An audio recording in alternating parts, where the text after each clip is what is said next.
Bismillahirrahmanirrahim.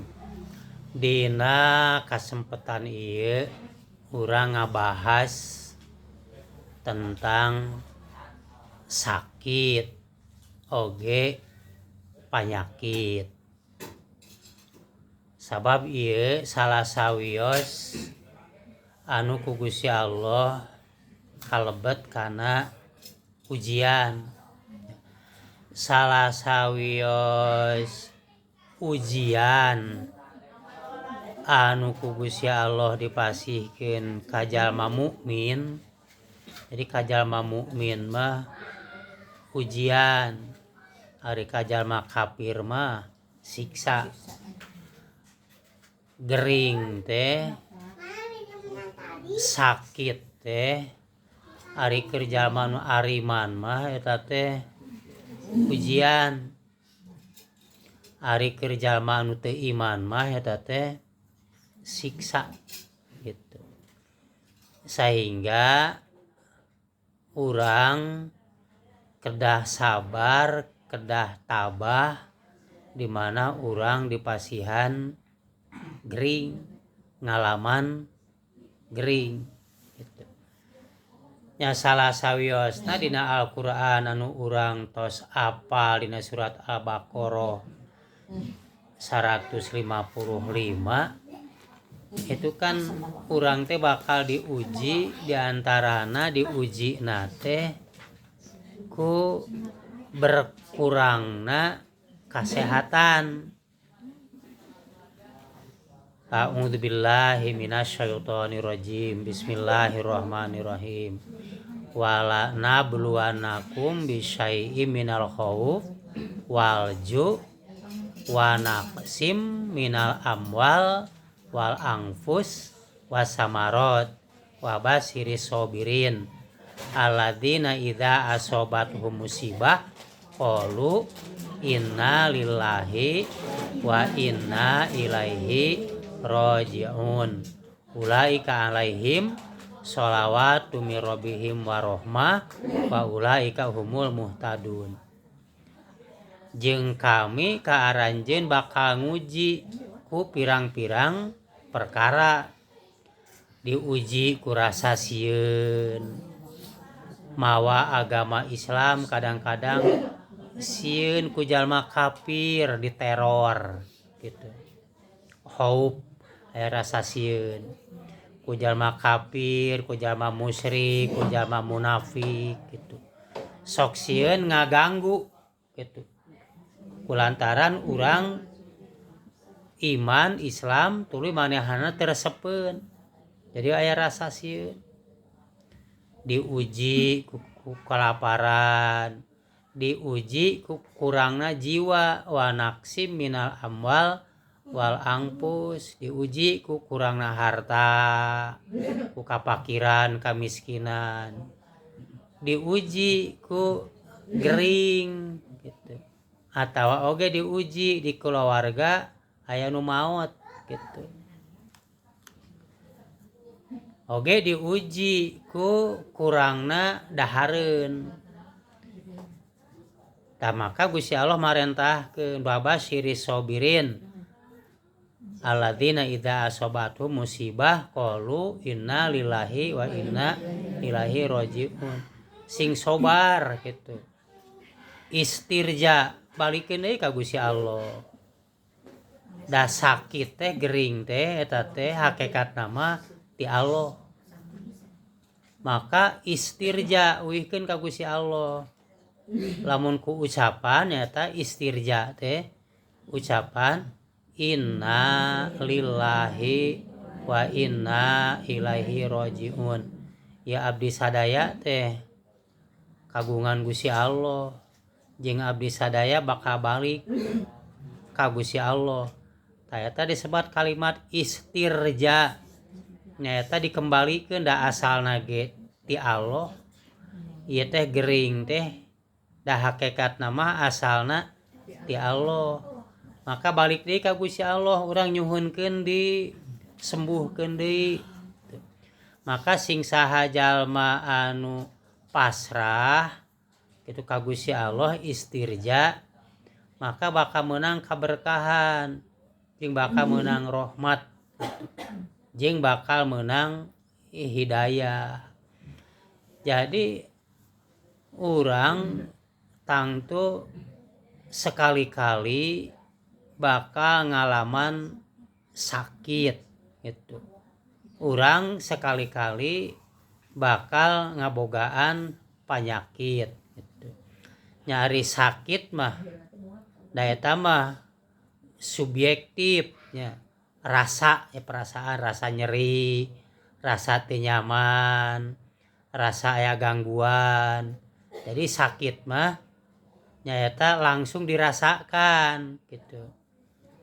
Ari penyakit mah aya penyakit anu dirina ge teu sadar yen ieu teh keur ngebogaan penyakit, teu karasa nyeri gitu.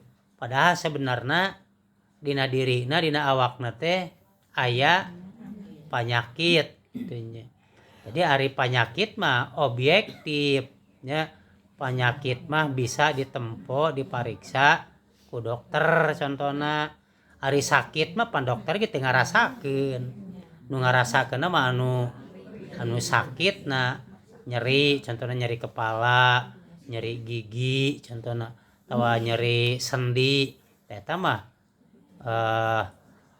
subjektif gitu nya. Jadi nu ngarasakeunna teh dirina gitu.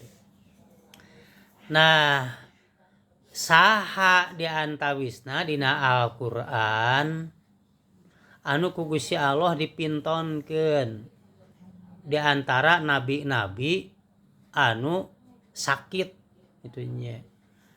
Nya sakabeh nabi tangtu pernah ngalaman sakit ya. Tapi anu dipintonkeun ku Allah di antarana Nabi Ayub ya. Nabi Ayub dipintonkeun ku Gusti Allah ya. Dina Al-Qur'an surat Al-Anbiya di antarana gitu.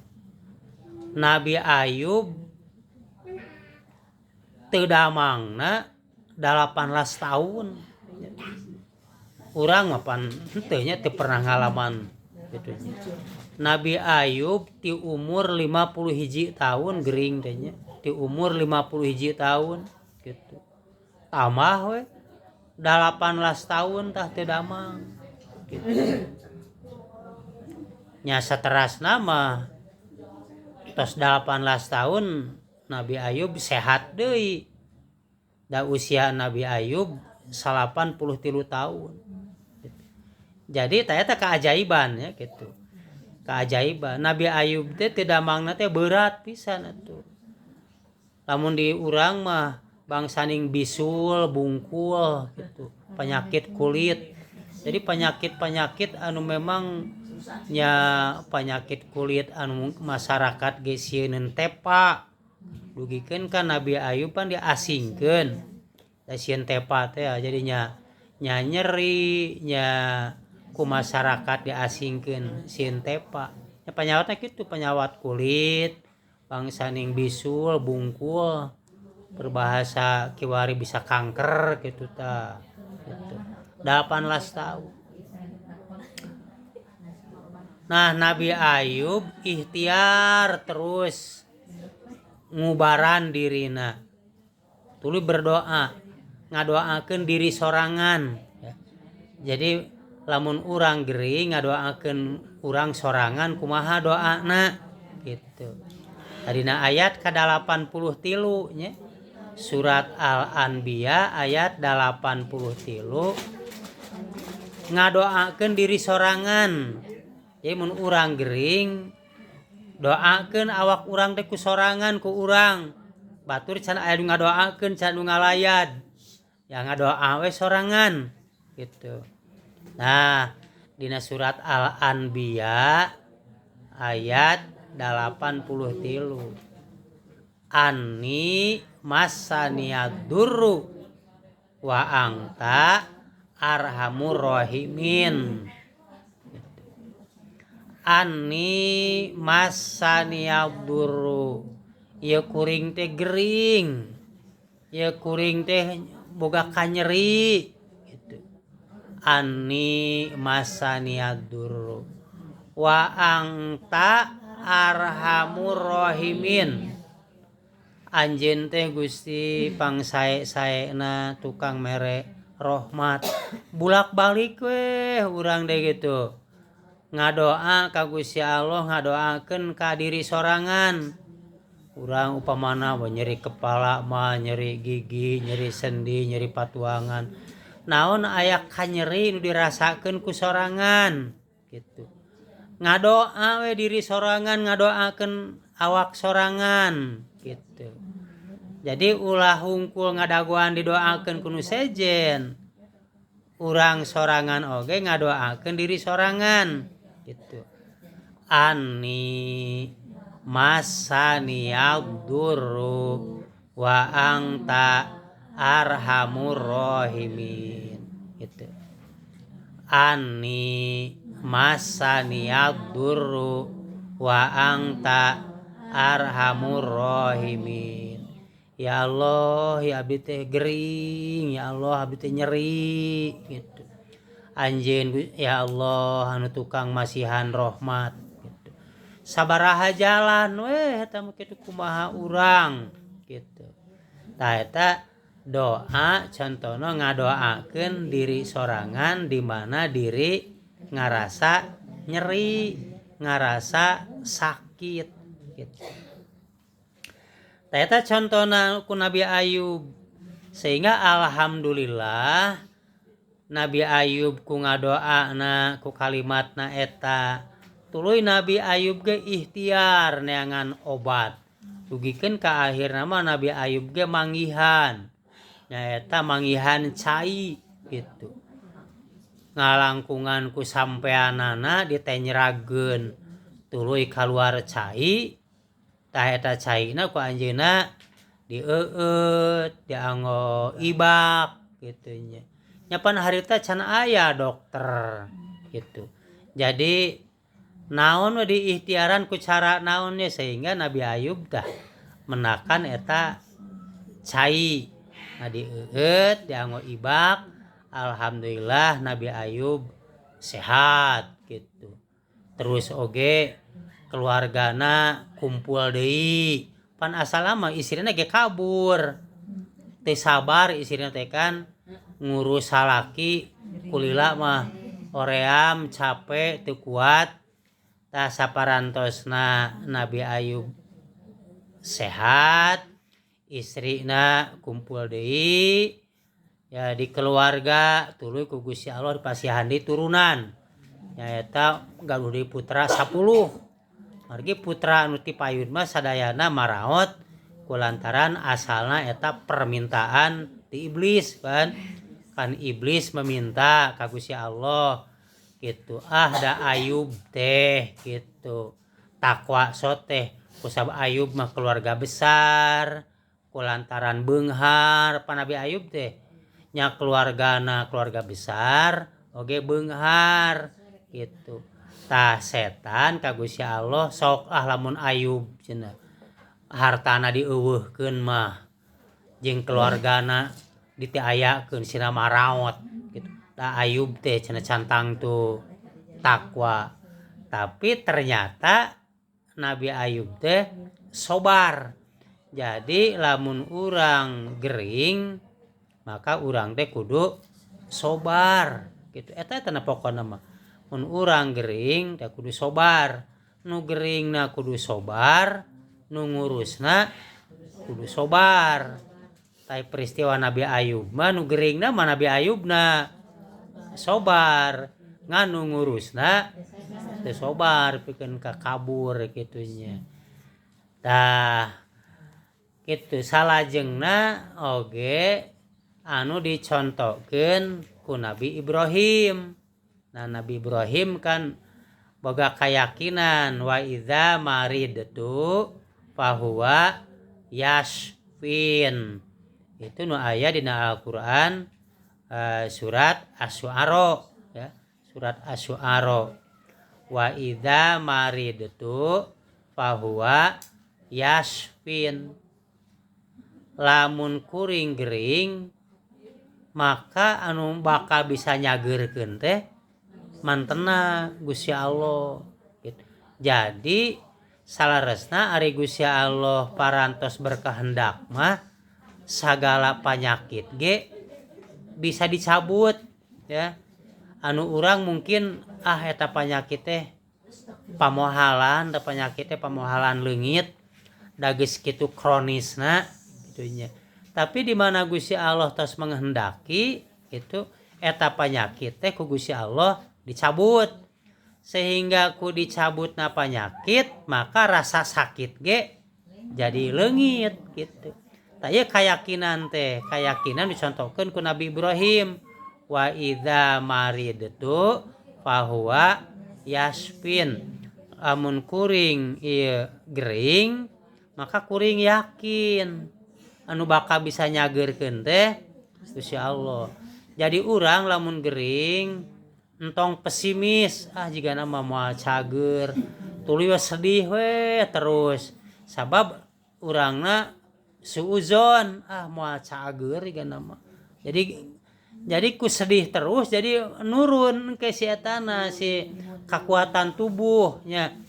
Jadi lamun dibawa sedih jadi kekuatan tubuh teh jadi turun kulantaran pesimis teh ya gitu.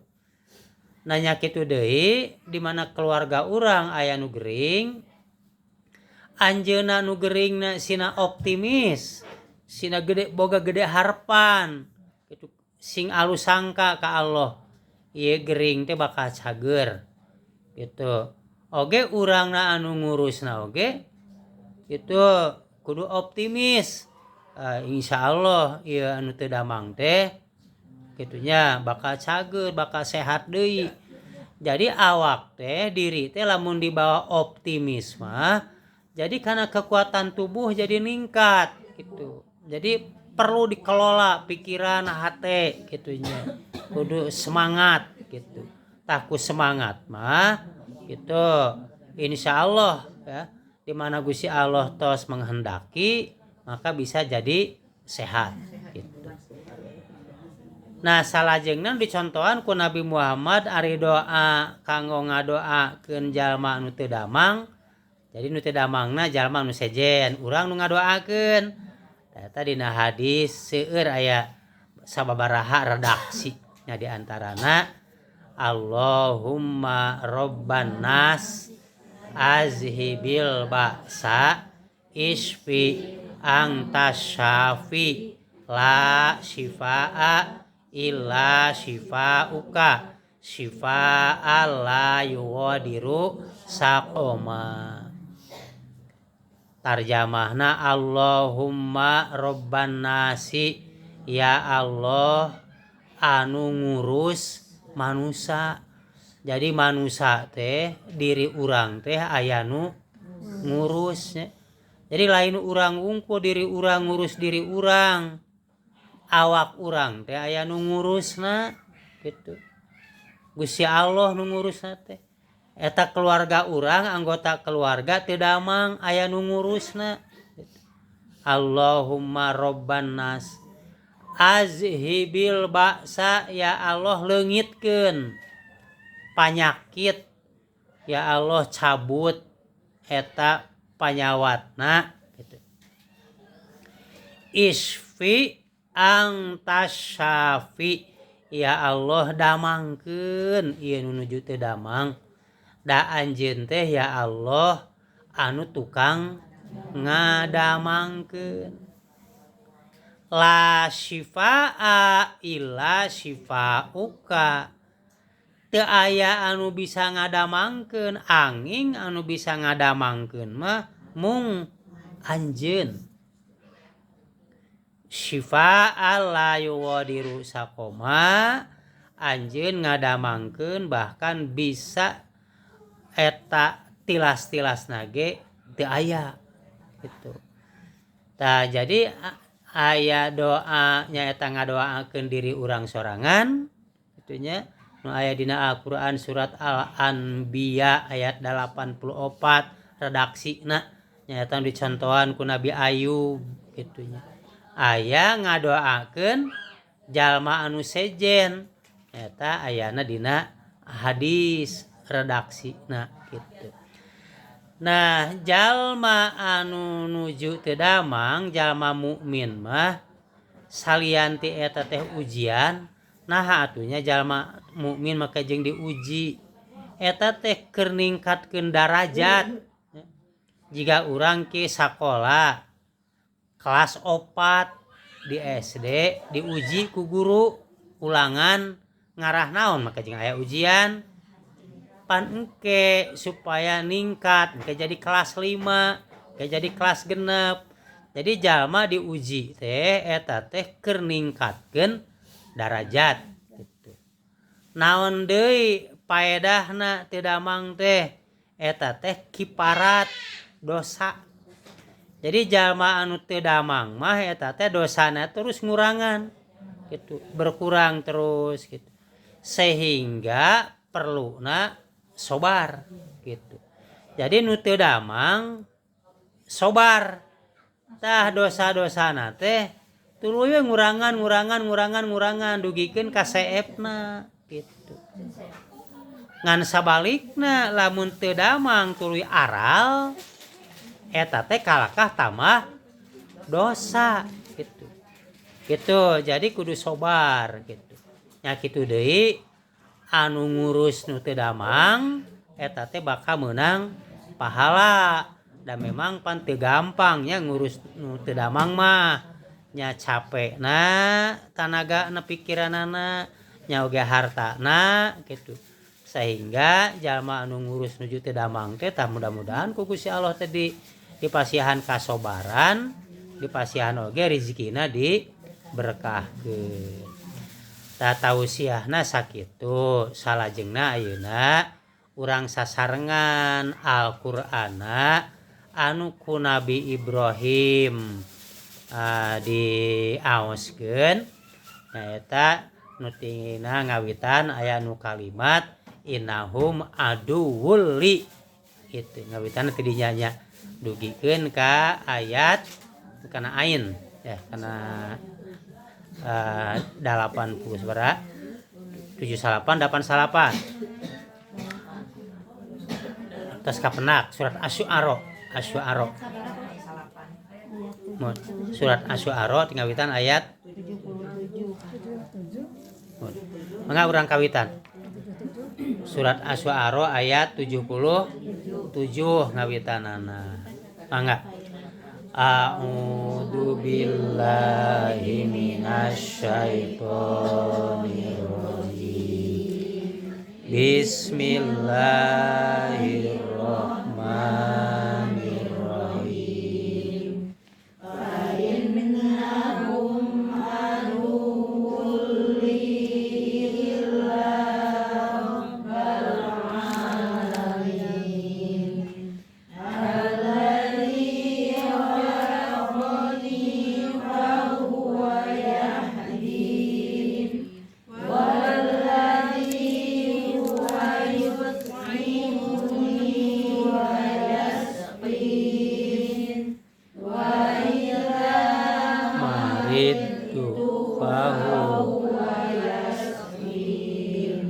walladzi yumituni summa yuhyin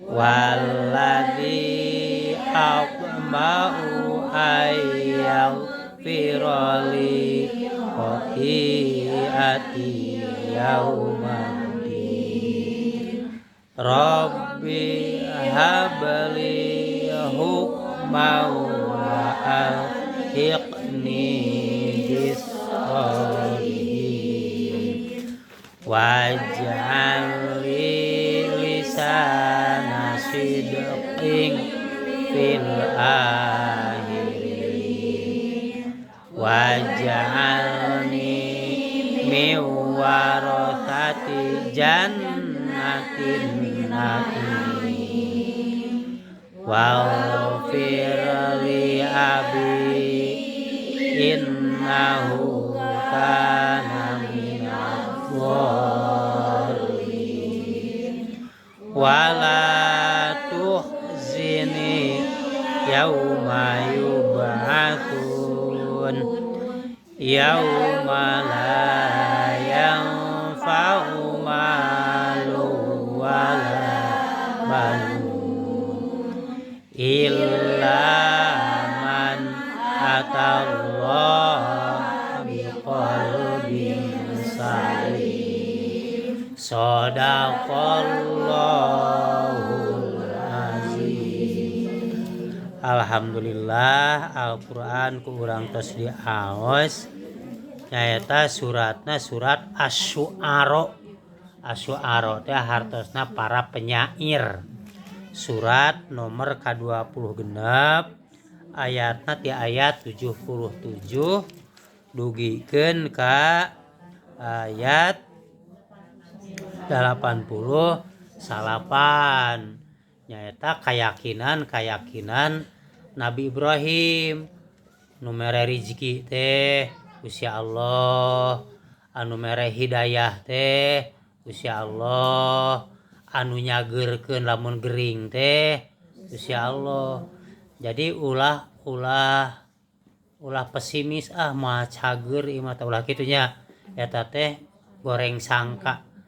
Sing sangkaan teh sing hade gering Allah bakal nyageurkeun. Sakumaha nu urang kaalaman geuningan urang sok gering, ning urang geuningan cager.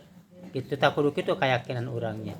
Ngan nyaeta ikhtiar nyaeta urang berobat jeung urang berdoa.